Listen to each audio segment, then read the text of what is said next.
Buenas tardes, hermanos. Los saludo en el nombre del Señor. Sean todos bienvenidos. También saludamos a los hermanos que nos están viendo en distintas partes a través de la página web. Ya al final del servicio les vamos a dar un saludo más personalizado porque nos han mandado avisos de los que nos ven, ¿ya? Por ahora los saludamos como si fueran parte de nosotros también. Vamos a continuar con nuestro estudio de la primera carta del apóstol San Juan. Vamos al capítulo 5 de Primera de Juan.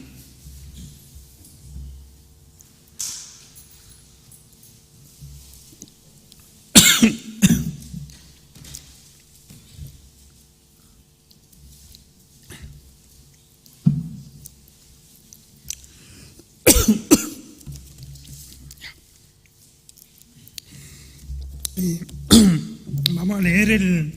Ay. No, mira.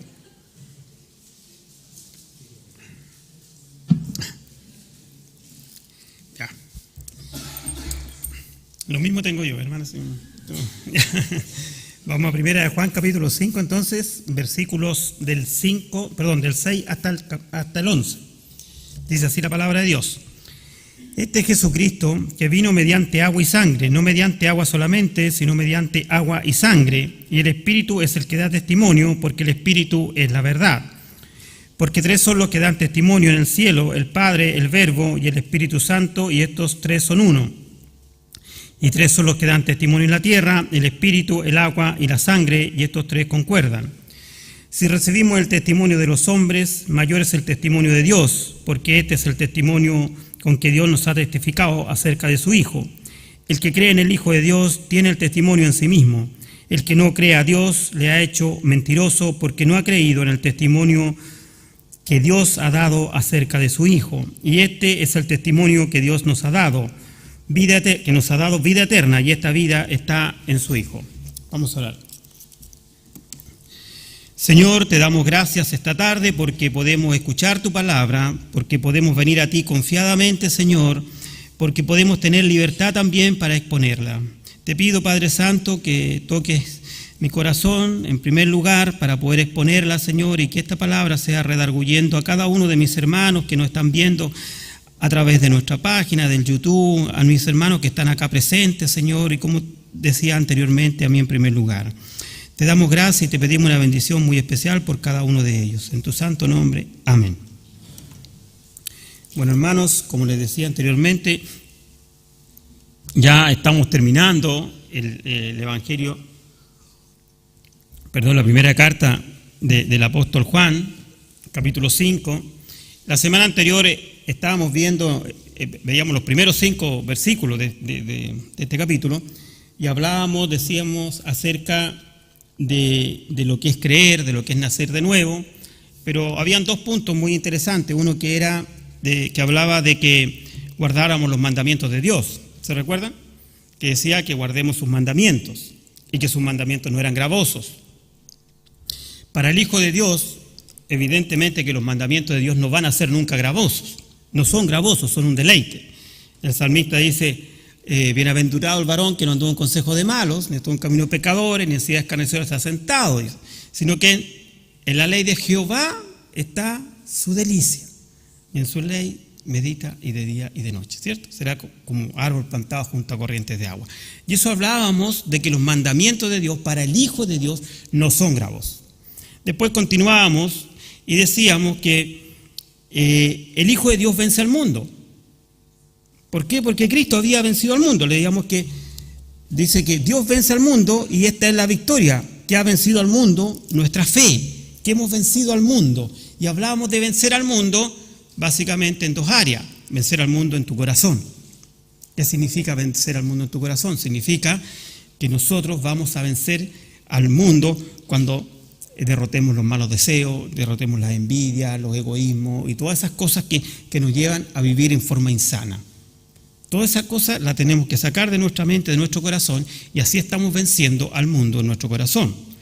Pero también decíamos que vencíamos al mundo en sus ataques. ¿Cómo? Con el escudo de la fe, y recordábamos que Efesios dice que toma el escudo de la fe para vencer los dardos del maligno. Los dardos del maligno están permanentemente atacándonos. Y la única forma que podamos estar firmes en el día malo es con toda la armadura de Dios. ¿Ya? Y así también concluíamos, decimos, y después de esto podemos decir, como Pablo, todo lo puedo en Cristo que me fortalece, que era Filipenses 4:13, ¿cierto? Todo lo puedo en Cristo que me fortalece. Bueno, y hoy, después de eso, continuamos, y ahora dice, este es Jesucristo, dice el apóstol, que vino, dice, mediante agua y sangre. Hay muchas teorías sobre esto, pero no nos vamos a centrar en analizar cada una de ellas, sino que simplemente vamos a decir que el agua y la sangre representan el bautismo y la cruz de Cristo. El agua representa el bautismo de Jesús. Jesús se identificó con los suyos, se identificó con su pueblo cuando fue bautizado y redimió a su pueblo cuando murió en la cruz.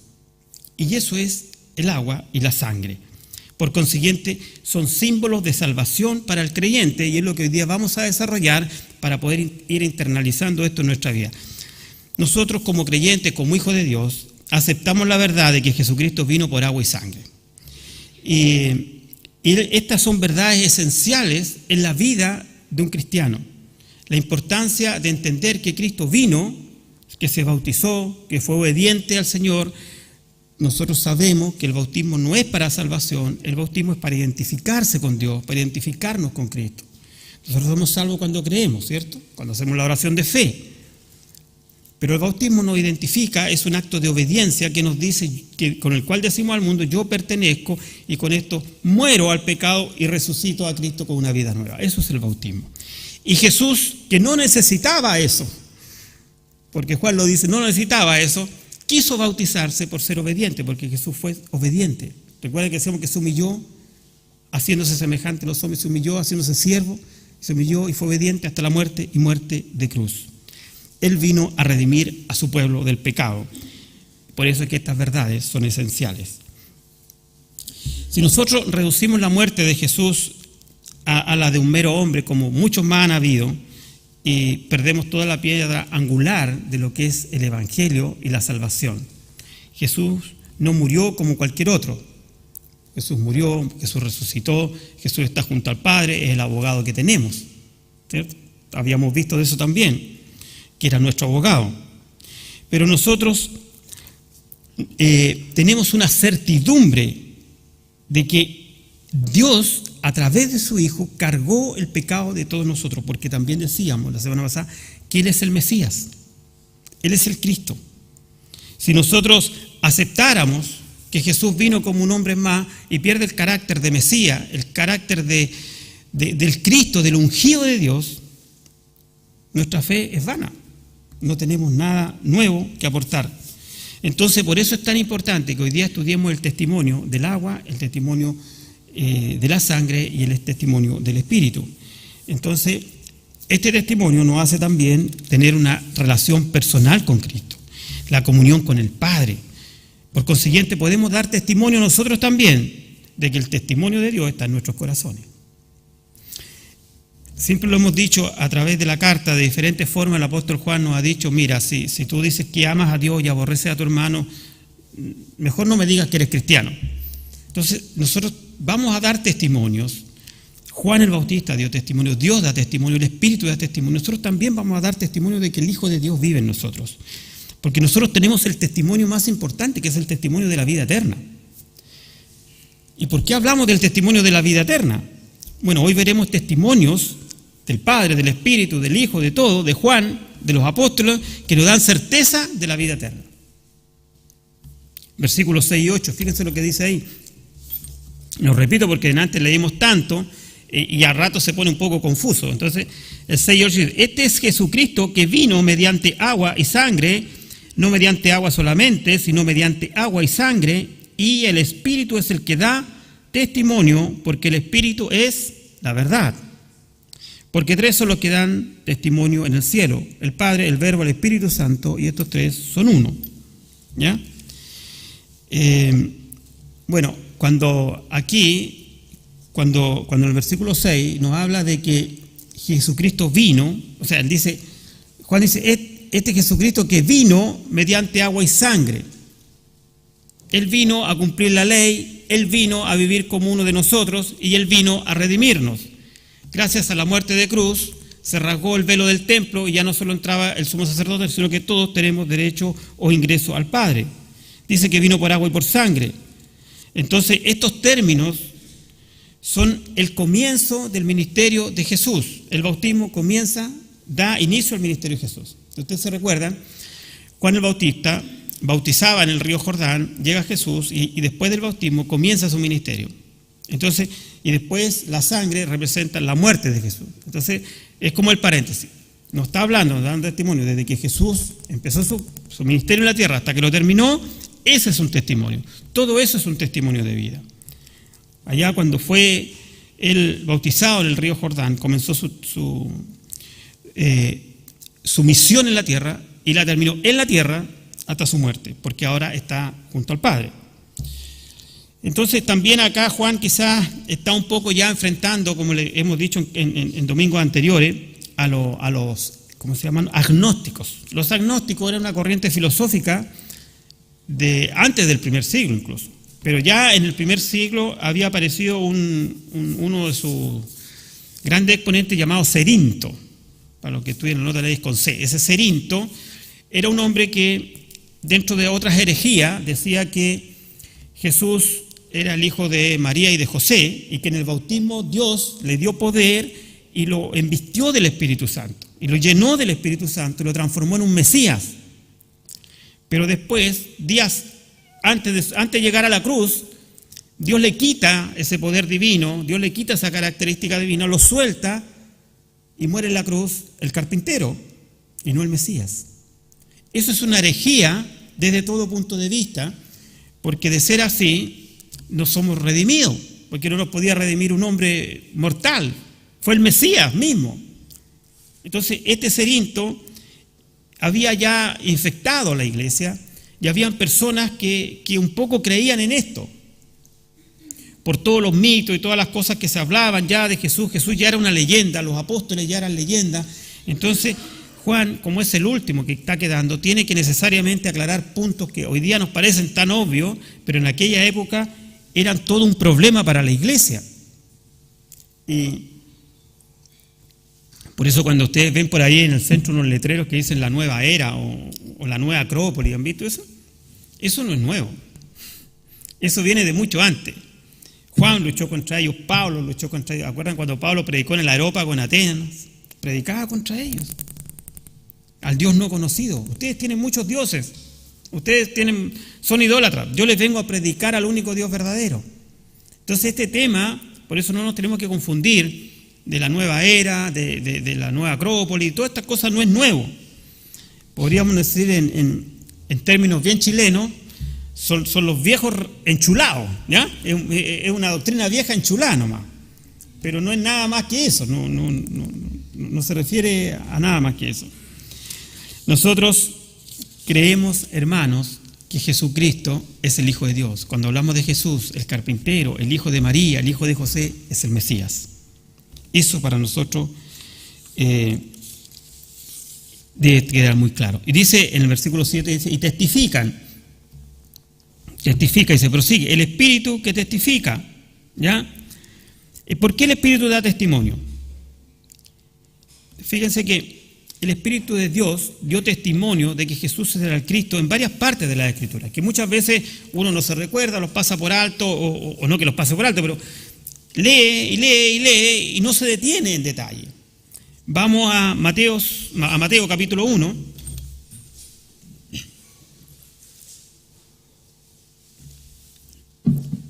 Mateo capítulo 1.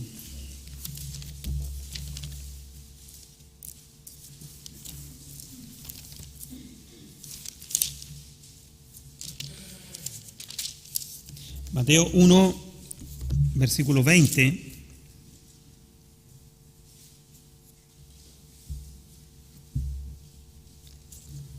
Le dice así, está hablando del nacimiento de Jesús, anuncia el nacimiento de Jesús, dice,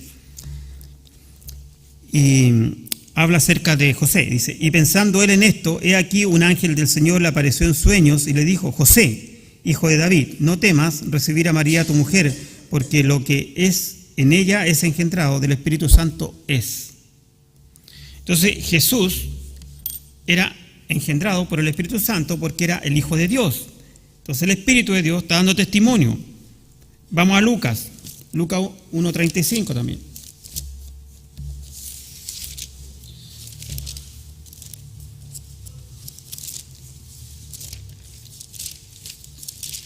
Lucas 1:35 dice así: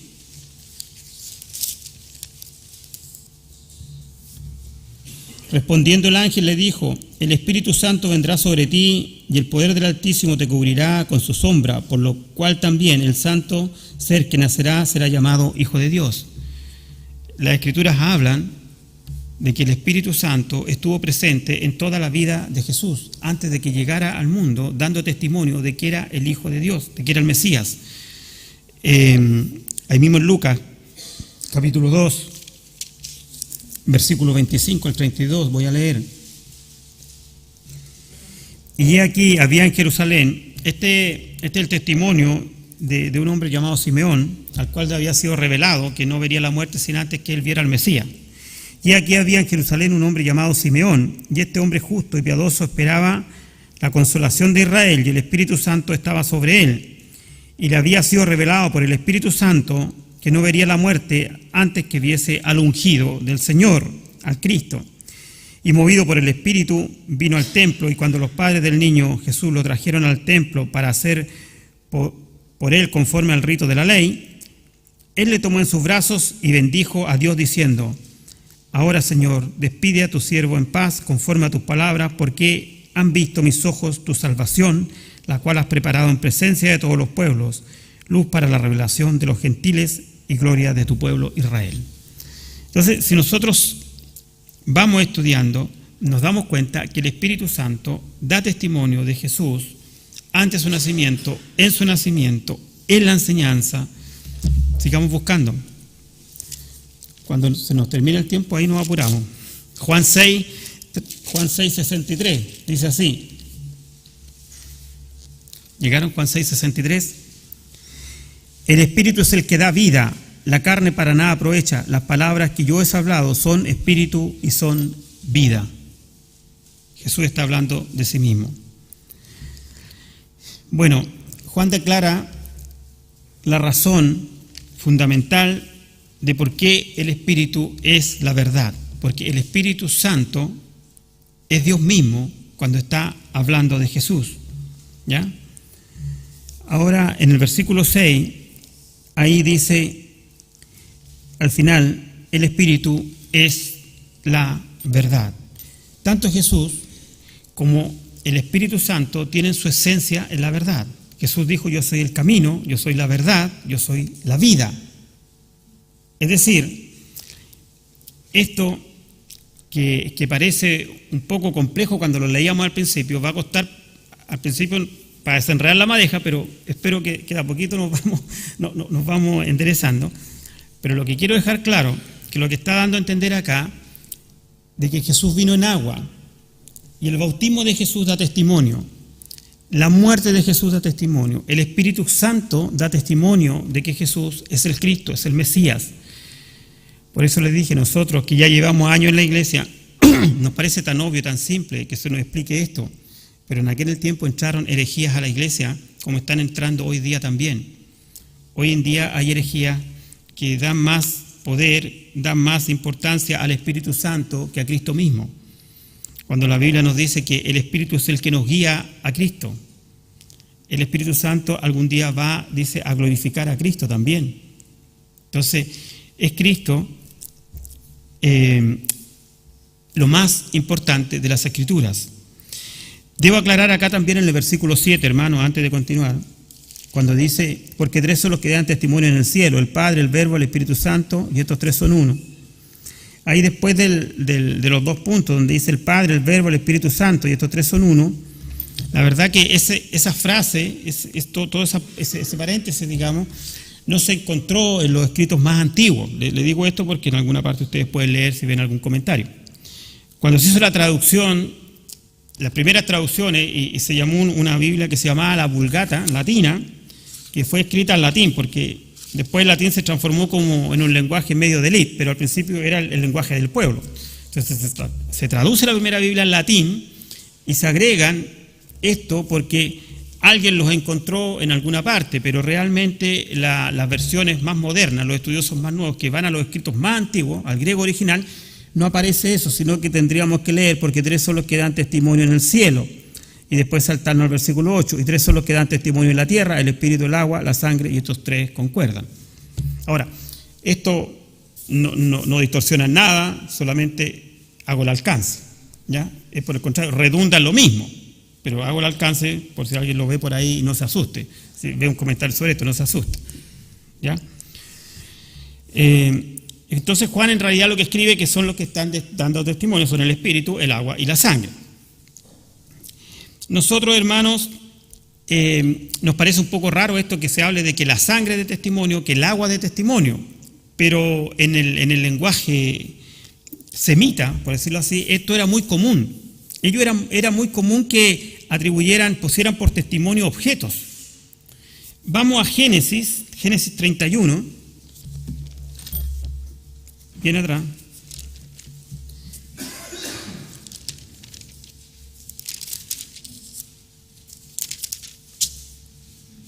Génesis 31, 48 dice así.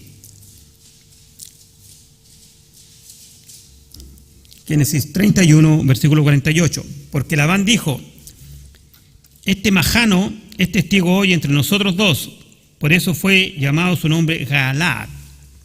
Majano es un montón de piedra para los que no saben lo que es la palabra majano. Majano es como cuando antes la gente en la agricultura sacaba las piedras.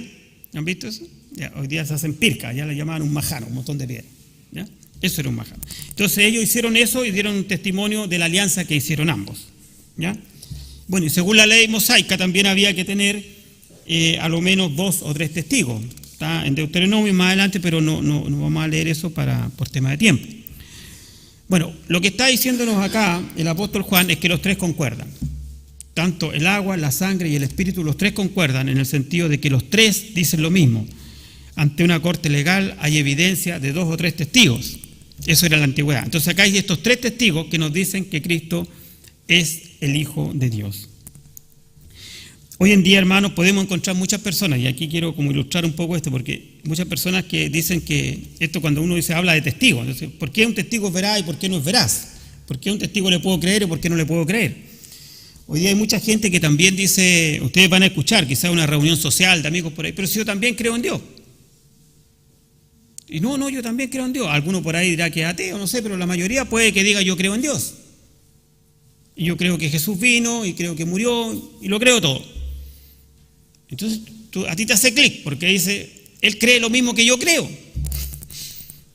Cree en Dios, cree en Jesucristo, cree que vino, que murió. Y lo habla de una forma tan simple que llega a cuestionarte. Yo también creo, pero creemos en lo mismo. ¿Qué está pasando? ¿Le ha ocurrido eso a alguno? O a mí nomás me ha pasado. Pasa, ¿cierto? ¿Cómo salgo de aquí? Dice, ¿cierto? Lo más probable, hermano, es que esa persona esté creyendo en otro Dios. En un Dios que él se inventó, en un Dios que él tiene, en un Dios que no le va a pedir cuenta, en un Dios que le aguanta todo, en un Dios que le consiente todo. ¿Ya? Pero lo más probable es que no esté creyendo en el mismo Dios que tú estás creyendo. O puede tener un conocimiento intelectual de un hecho histórico. Él puede saber mucho. No sé si han visto alguna vez en el History Channel, que pasa en la televisión, cuando aparecen tipos y hablan de Jesús, donde vivió, incluso hablan de los barcos, de la época, del contexto histórico, de cómo pescaban, y saben mucho, ¿cierto? ¿Han visto eso? Y uno dice, pero ellos no creen en Dios. No creen en Jesucristo, pero hablan mucho de Jesucristo y saben mucho. Hay un conocimiento intelectual, hermano, que no es una fe que te salva. No te salva esa fe, es una fe intelectual. Es un conocimiento de un hecho histórico. Porque la fe verdadera es poner tu vida, tus fuerzas en la obra de Cristo, en el bautismo y en la sangre de Cristo. En la obra redentora de Cristo. Entonces, y esto es tan insólito, es tan increíble que siempre decimos los demonios creen y tiemblan. ¿Se recuerdan cuando estudiamos Santiago? los demonios creen y tiemblan. Incluso hay un pasaje mucho más decidor que está en el libro de Hechos. Vamos a Hechos 19. Allá con el grupo de jóvenes vamos a estudiar Hechos. Ya estamos estudiando Hechos, ya luego vamos a llegar a Hechos 19. Y ahí nos vamos a reír un poco de esto porque realmente lo que pasa acá es insólito. Voy a leer Hechos 19 del versículo 13 al 16. Dice así. Eran unos que andaban sacando demonios por ahí sin saber lo que hacían. Dice, pero algunos de los judíos exorcistas ambulantes, intentaron invocar el nombre del Señor Jesús sobre los que tenían espíritus malos, diciendo, os conjuro por Jesús, el que predica Pablo. Mira lo que decía. Había 7 hijos de un tal Esceva, judío, jefe de los sacerdotes, que hacían esto. Pero respondiendo el espíritu maligno, dijo, a Jesús conozco, y sé quién es Pablo, pero vosotros, ¿quiénes sois?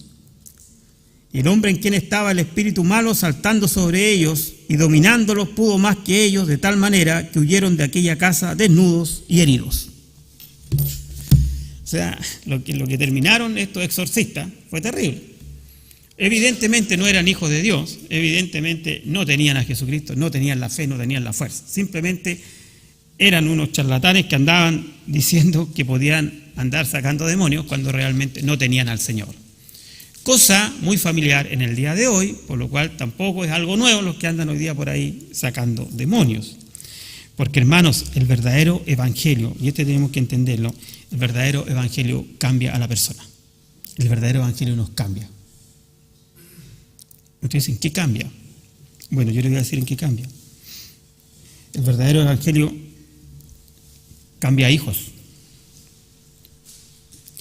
El verdadero evangelio cambia matrimonios.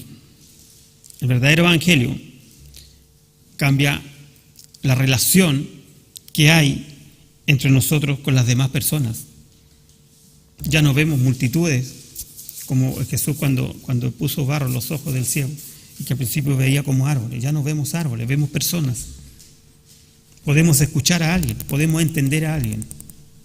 Nos podemos doler por cosas que antes no nos dolíamos. Porque la fe que cambia, hermano, debe estar basada en Cristo, en el Dios encarnado. En la oración, por eso es tan importante que nosotros nos apeguemos a la oración.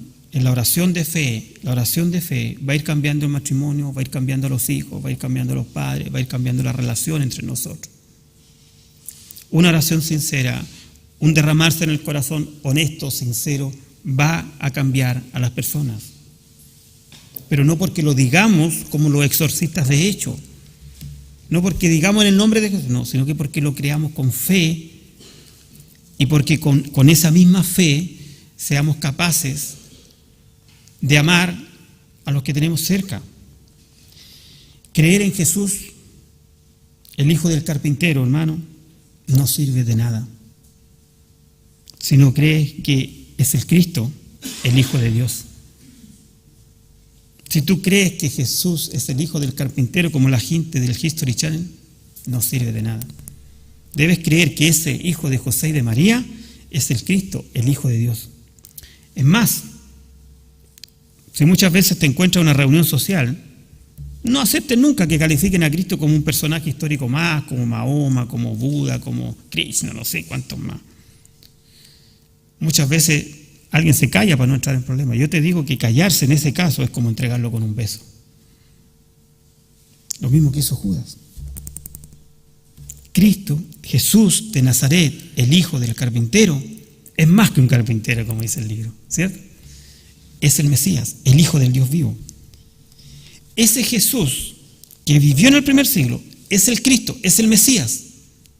No hay otro Cristo, no hay otro Mesías, no hay otro nombre bajo el cielo dado a los hombres en que podamos ser salvos, sino Jesucristo. Por eso muchas veces, no estoy diciendo que entremos en debates así desgarradores, pero dejar claro que Jesucristo no es uno más. No es el hijo de José solamente. Entonces así vamos entrando ya a la parte de la Trinidad, cuando el apóstol Juan dice que nosotros aceptamos el testimonio de los hombres. Él dice, si recibimos el testimonio de los hombres, estoy leyendo el versículo 9, Si recibimos el testimonio de los hombres, mayor es el testimonio de Dios, porque este es el testimonio con que Dios ha testificado acerca de su Hijo. Muchas veces, pongo otro ejemplo, nosotros creemos el testimonio de los hombres, sin darnos cuenta. Cuando un médico te da una receta, estás creyendo el testimonio de un hombre. Cuando en un envase de leche o de un lácteo dice vencimiento 20 de noviembre, tú le crees y lo consumes. Y estás teniendo fe en esa persona que puso un timbre. A lo mejor es un reproceso. Hoy día obligan a la leche a poner número porque a veces hay 5 reprocesos, para que sepan ustedes. La misma leche que vence vuelve y vuelve y vuelve. Y los quesos también. Pero eso no todos lo saben. Pero por fe consumimos esas cosas. Por fe consumimos esas cosas, ¿cierto? Sí, no sabía, hermano. Cuando el queso se echa a perder en el supermercado, vuelve a la fábrica. Lo meten en un sistema que se llama UHT, ultra temperatura, ¿ya?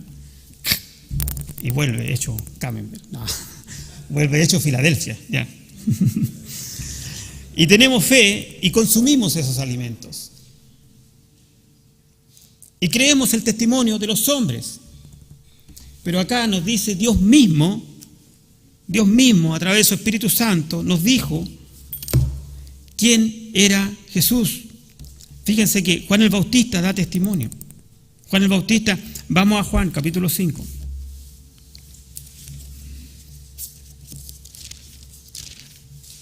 Dice así, versículo 32. Otro es el que da testimonio acerca de mí. Jesús está hablando acerca de Juan.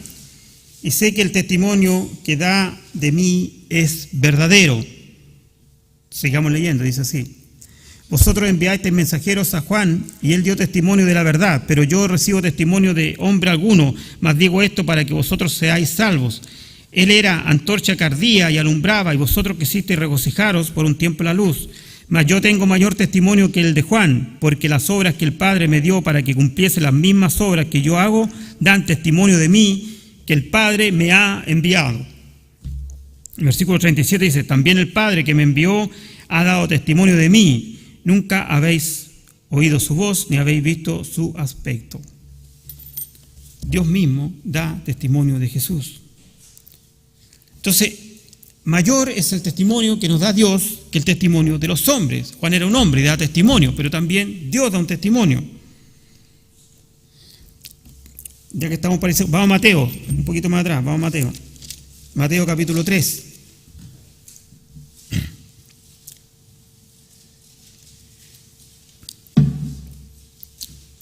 Versículo 32, dice así. Perdón, me equivoqué. Mateo 3, 17, no 32. Me estaba con los versículos de Juan. Mateo 3, 17, dice así. Y hubo una voz del cielo que decía, este es mi Hijo amado, en quien tengo complacencia. ¿Quién está hablando ahí?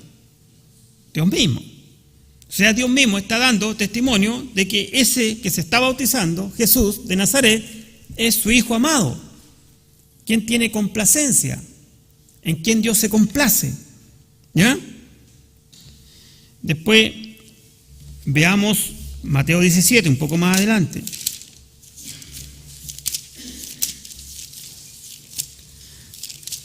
Mateo 17, versículo 5. Acá estamos con Pedro, Juan y Jacobo, los dos hermanos Boanerges junto a Pedro.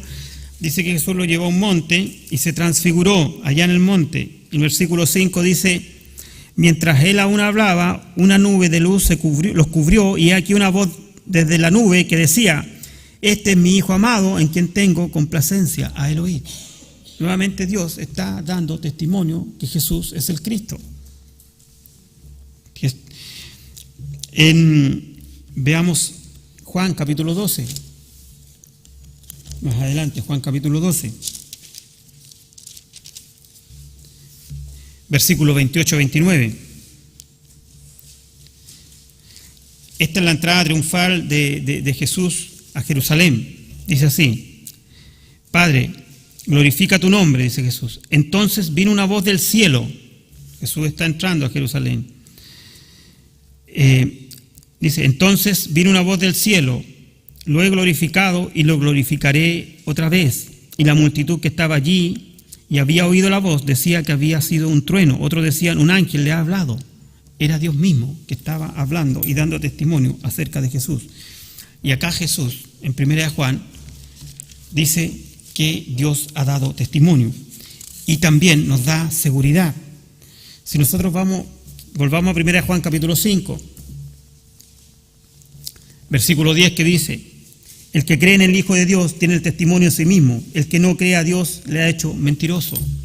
Si nosotros no creemos en Dios, si nosotros no creemos lo que dijo Dios en el bautismo cuando bajó como una forma, el Espíritu Santo como una forma de paloma y se posó sobre Jesús, y la voz que dijo, este es mi Hijo amado en quien tengo complacencia, no creemos eso, estamos diciendo que Dios es mentiroso, porque Dios dijo que ese era su Hijo.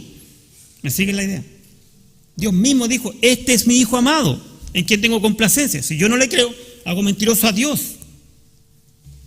Entonces ya entro en un tema más peligroso, porque no creer significa que estoy diciendo que Dios es mentiroso, estoy rechazando la palabra de Dios.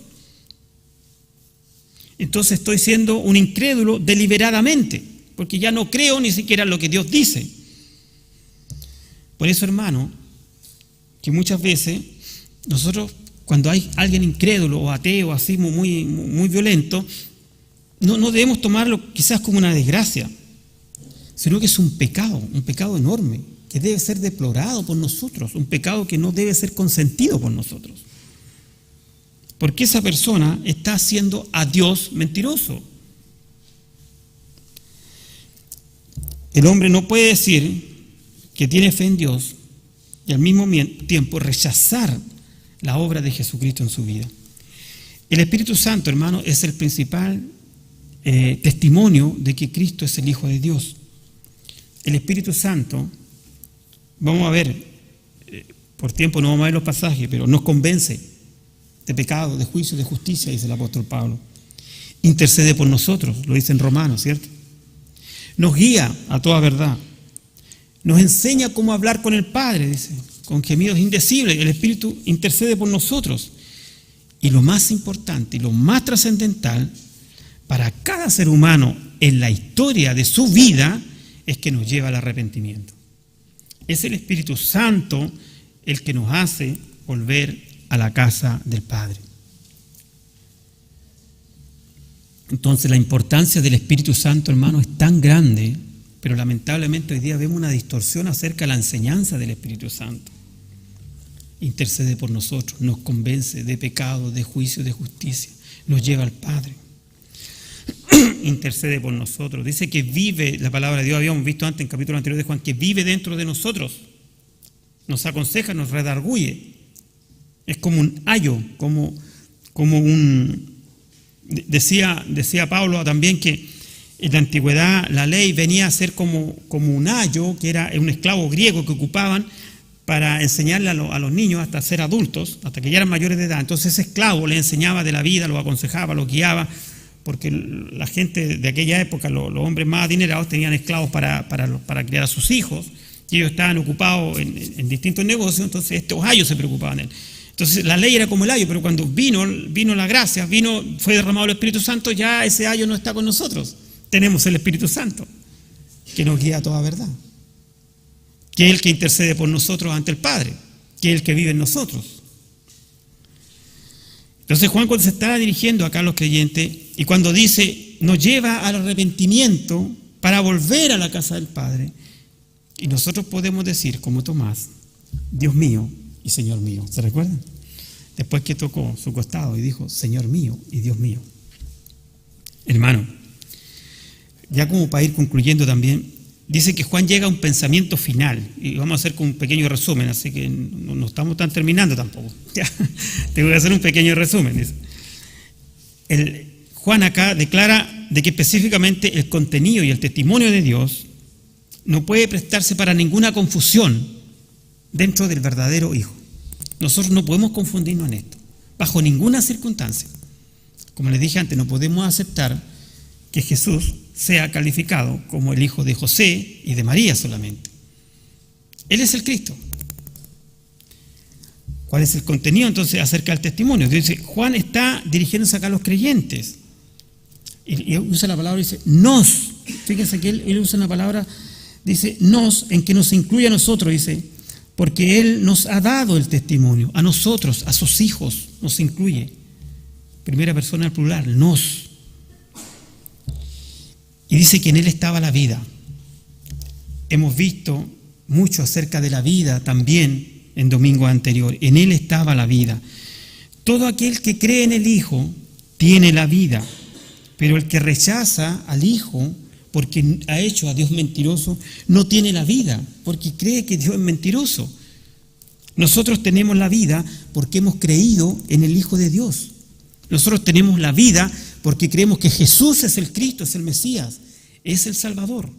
Aquel a cual anunció José, al que el ángel le dijo a José, tu esposa, tu mujer, o sea, no temas por tomarla por una esposa, porque ella va a concebir del Espíritu Santo.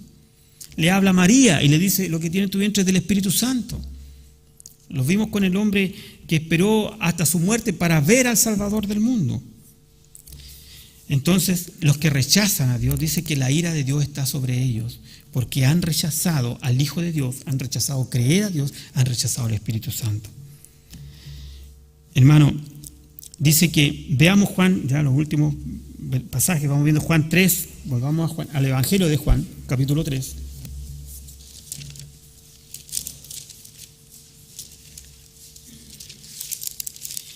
Juan capítulo 3, versículo 36, dice así.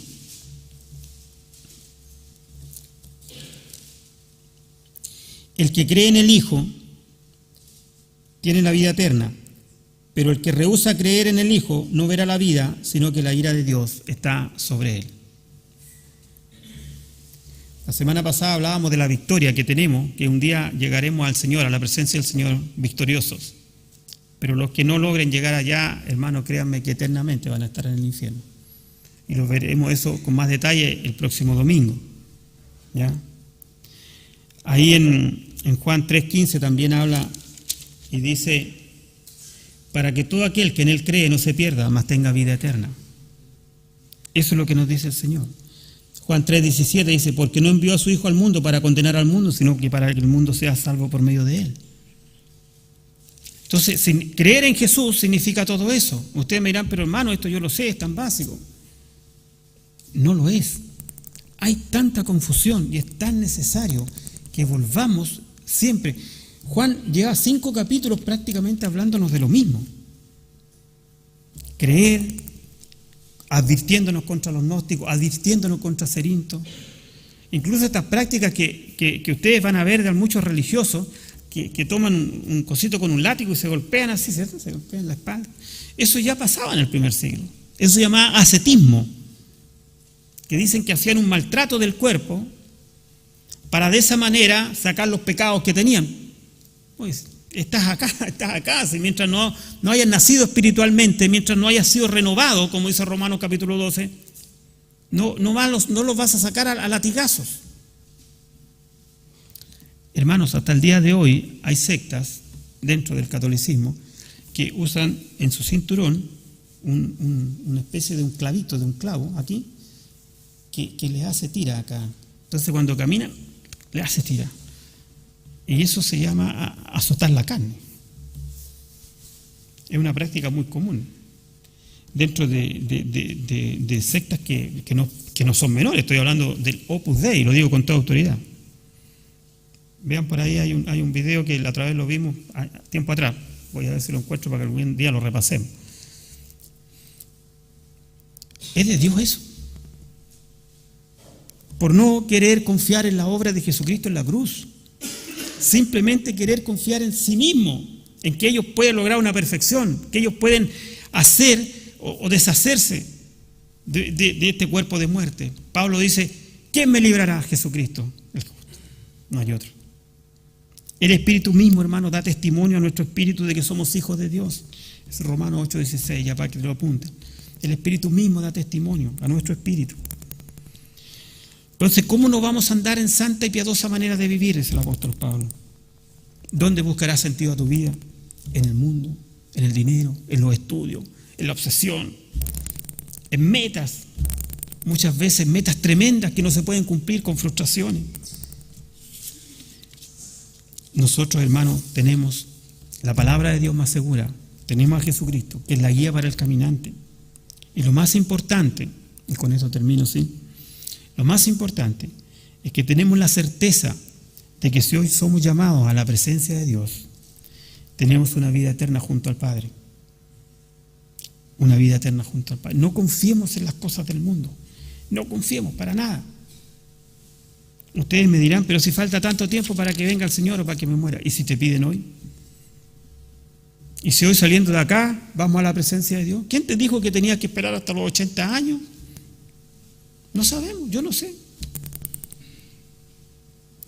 Pero sí tenemos una certeza, como les dije y repito, que si hoy somos llamados a la presencia de Dios, tenemos una vida eterna junto al Padre. ¿Por qué? Porque hemos confiado en la obra redentora de Cristo. Y solamente para terminar, decirle, como siempre, arrepiéntete y cree en el Señor Jesucristo para salvación y perdón de pecado. Eso es lo que dice la palabra de Dios. Ese es el Evangelio. Lo digo también para los que nos están viendo, para los que nos están escuchando, donde están ahí. Hay que arrepentirse. Hay un arrepentimiento. Yo no les puedo contar un evangelio Bills y Paps, como se dice. Tengo que decirles que debes arrepentirte y creer en el Señor Jesús para ser salvo, para el perdón de pecados. No hay otro evangelio. ¿Tu vida cambiará? Sí. Pero todas las cosas Dios las va a hacer a su tiempo y en su momento. Dios no es un mago que tiene una varita mágica que te toca y te transforma de un día para otro. Dios va a ir haciendo lo que hace en tu vida, como lo ha hecho con cada uno de los que estamos acá y de los que nos están viendo también. Pero si no estás seguro de eso, te tengo que decir, te tengo que advertir. Para que digamos como el apóstol Pedro en Juan capítulo 6, no lo busquen, ya terminamos. El apóstol Pedro, cuando Jesús preguntaba, ¿quién creen ustedes que soy yo? Se levanta Pedro en medio de todos, impulsivo como siempre, y dice, cuando el Señor le dice, si quieren irse, váyanse también. Y Pedro le dice, Señor, ¿a quién iremos si solo tú tienes palabras de vida eterna? Y nosotros hemos creído y conocemos que tú eres el Cristo, el Hijo del Dios viviente. Qué hermosas palabras, hermano. Las dijo Pedro. Nosotros las hemos dicho en nuestra forma, en nuestro lenguaje en algún momento. Y espero que si alguno acá no lo ha dicho, lo diga ahora. O alguno de los que nos está viendo. Vamos a ponernos de pie y vamos a orar.